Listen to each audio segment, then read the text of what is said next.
सुंदरगढ़ जिला हाथीबारी थाना पुलिस एक आईपीएल बेटिंग रैकेटर पर्दाफाश करिछि। विशेष सूत्रରୁ सूचना पाई पुलिस आज चढ़ाऊ कर जनक गिरफ करथिबा बेले 3,95,000 टंका गोटे car mobile phone bank passbook आदि जबत करिसेंती। क्रिकेट सट्टा माध्यम एही युवक माने लक्ष लक्ष टंका ठकिथिबार सूचना मिलिबा परे पुलिस चढ़ाऊ कर एही रैकेटर 2 सदस्यों को गिरफ करिसेंती। एही रैकेट रे अन्य मानकु संपृक्तिर तदंत चलिछि। बेआईन जुआ सट्टा क्रिकेट बैटिंग विरुद्ध रे आगकु चढ़ाऊ जारी रहिबो बोली सुंदरगढ़ एसपी अमृत पाल कौर कहिसेंती। सुंदरगढ़ पुलिस को ऑनलाइन आईपीएल क्रिकेट बैटिंग उपरे गोटे न्यूज मिलिथिला।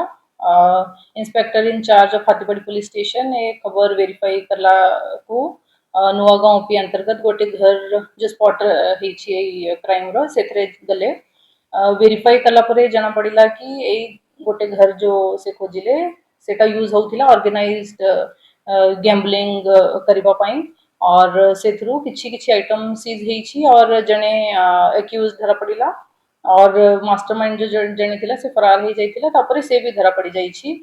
और जो सीजर आइटम अछि सेथरे अछि cash of 3,95,590 rupees, 3 numbers of mobile phones, 1 red color Maruti Suzuki car, passbook, chequebook, Aadhaar card, SIM card और मेमोरी कार्ड।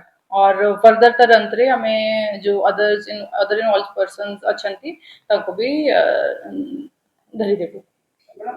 बाहर लोक थिले ना सब लोकल लोक अछंती आ केते लोक थिले से जो प्लेटफॉर्म केते लोक थिले एबे जाई जाना पड़ी छी और जने इनवॉल्व अछि। बाकी फर्दर तर अंतरे क्योंकि एटा गोटे ऑर्गेनाइज्ड हिसाब रे चालू थिला गोटे यूआरएल यूज करिके से माने पब्लिक को उठाउथिले तापरे तांको ठगुथिले टंका नेउथिले तांको पाखरु। तो एटा फर्दर तर अंतरे जो भी जाना पड़ी जे से हिसाब रे चलबेटा।